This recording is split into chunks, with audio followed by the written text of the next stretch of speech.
Boa noite, queridos irmãos. Estamos aqui para mais uma pausa para reflexão.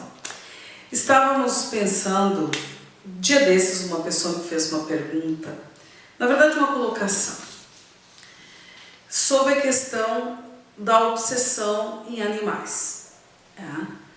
E uma das citações que a pessoa me fez foi o episódio do obsedado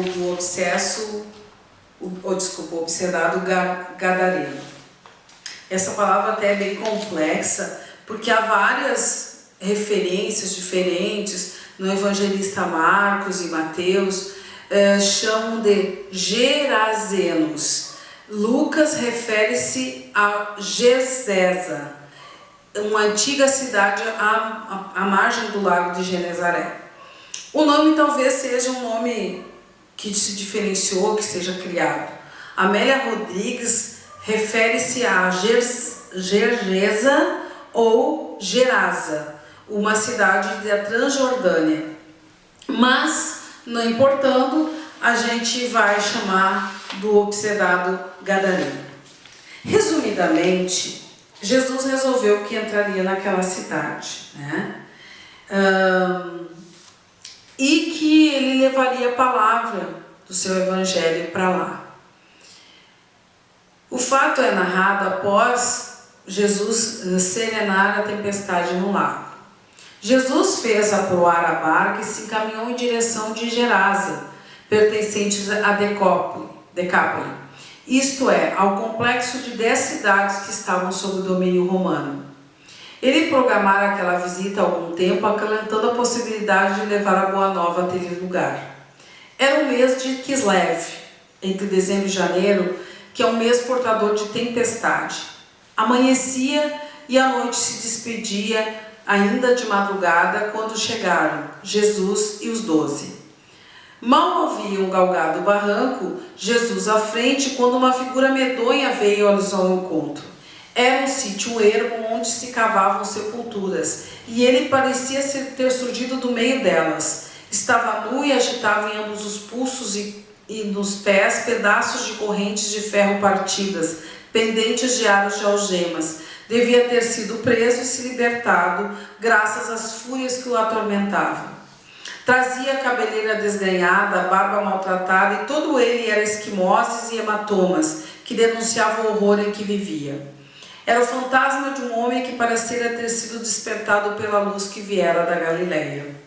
De um salto, ergue-se de um túmulo vazio, dominado pelos espíritos que o maltratavam.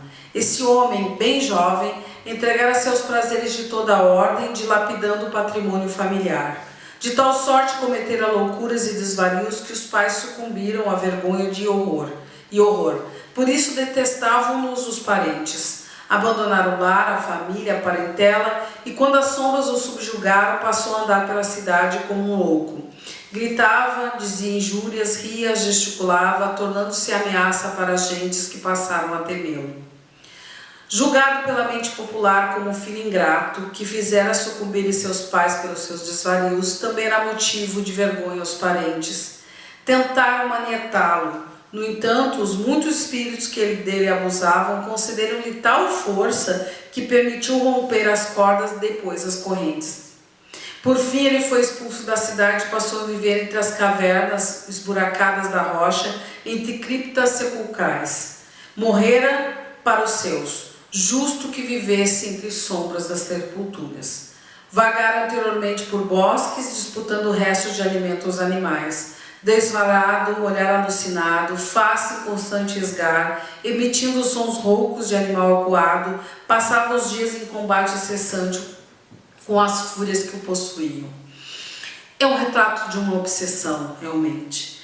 Uma obsessão, um nível quase de possessão. E nós vamos perceber a tristeza daquela figura que Jesus encontra. Quando a história diz que morrera para os seus, é que eles ignoravam sua existência e deixaram que ele vivesse assim, como um animal perdido ali entre as sepulturas. Então Jesus, que pretendia aquele encontro, o recebe indagando: quem és? Fez Jesus como se já não o soubesse. O Senhor dos Espíritos fala com Legião, os muitos que se serviram daquele homem. E é essa resposta que Jesus recebe. Ele responde, uma voz responde, Legião, nós somos legião porque somos muitos. Aí Jesus diz, retira-se deste homem. Os espíritos lhe sentem o poder e suplicam, para onde iremos? E eles realmente não sabem para onde vão, porque se alimentavam das vibrações daquele homem, estavam ali utilizando aquele corpo físico para muitos dos seus próprios tormentos. E aí, neste momento, ouve-se que havia os porcos chegando, né, grunhidos, e que se misturavam a uma manada de porcos que estavam vindo perto do despenhadeiro, do rochedo. Então, eis que o homem acaba rolando no chão, quando esses espíritos começam a se afastar, e neste mesmo momento os porcos se jogam. Há várias versões. Algumas versões dizem que eram 2.000 porcos, que inclusive os próprios habitantes daquele lugar expulsaram Jesus, porque não queriam mais ali, pela perda de dinheiro que tiveram. Alguns registros da Revista Espírita dizem que isto é questionável, porque 2.000 porcos numa região que não consumiam a carne suína é muito estranho. Simplesmente podemos dizer que naquele dia os porcos se jogam e muitos dali vão pensar que os porcos estavam possuídos pelos espíritos. Continuando a história daquele homem, ele volta a si e Jesus pede que ele vá dar testemunho na sua vila, mas quando chega lá na sua casa, por tudo que ele tinha feito não o perdoaram, e ele ouve a expressão, vai, esquece-te de nós. Uma pedra o atingiu, o sangue atingiu o chão, maldito sejas Gerasa, que expulsou os filhos e despreza os enviados de Deus, porque ele tinha ido lá para ajudar. A história conta que, reconhecido pelos auxílios de Jesus, passou a auxiliar os seus sofredores, sofredor que também fora amado, amou, e trabalhando pela implantação do reino de Deus, esteve até o final da sua vida ali. O poder do amor de Jesus transformou o endemoniado em propagador do seu reino. Mas há um ponto importantíssimo neste momento, que é nós entendermos que os espíritos tomam formas tangíveis e visíveis, muitas vezes, para os animais. Então, há uma questão que podemos fazer sobre esse fato, né? Depois dessa passagem, e também há outra passagem que fala sobre essa mesma manada, há várias observações na Gênese. Kardec vai registrar o fato de serem alguns maus espíritos mandados meter-se em corpos de porcos é o que pode haver de menos provável.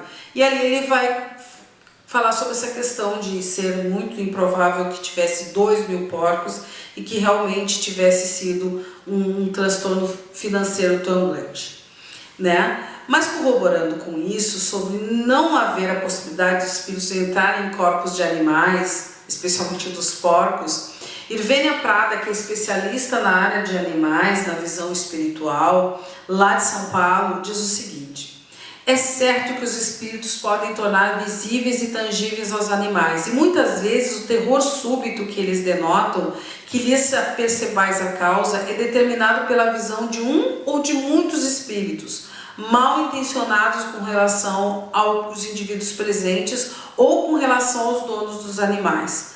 Ainda com mais frequência, vedes cavalos que se negam a avançar ou recuar, ou que empinam diante de um obstáculo imaginário. Pois bem, tende como certo que o obstáculo imaginário é quase sempre o espírito ou um grupo de espíritos que se comprazem em impedi-los de mover-se. Lembrai-vos da mula de Balaão, que vendo um anjo diante de si e temendo-lhe a espada flamejante, se obstinava em não dar um passo. É que antes de manifestar-se visivelmente a Balaão, o anjo quisera tornar-se visível somente para o animal. Então, nós podemos também lembrar que um outro episódio que a Ayurveda nos lembra, e de muitas pessoas quanto ao comportamento sugestivo de animais, é possível concluir que os animais têm sim a capacidade de perceber a presença espiritual, como certamente se deu no caso da manada de porcos que se precipitou no mar e se afogou. Dessa forma, é provável que no episódio mencionado, os chamados demônios ou os espíritos muito necessitados não propriamente entraram nos porcos, mas a eles se dirigiam numa necessidade de vampirização do fluido vital, de modo que os animais perceberam, sentiram as características de suas pesadas vibrações e se descontrolaram.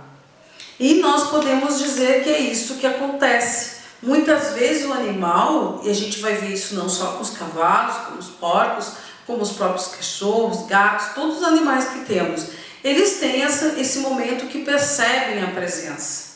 E é importante fazer o quê quando vemos esse episódio?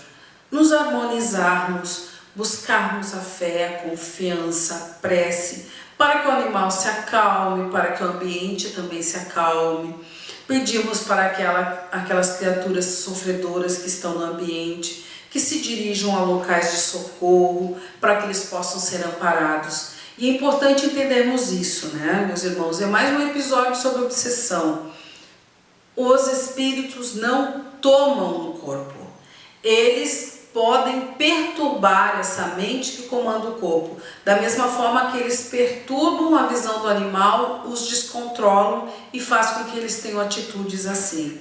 E é importante nós termos esse entendimento para que a gente possa ajudar tanto os animais quanto as pessoas donas dos animais e que estão vivendo às vezes uma situação deste quilate. Sempre a harmonia, sempre a fé e a confiança e a prece como uma forma de estarmos sempre orando e vigiando, que é importante.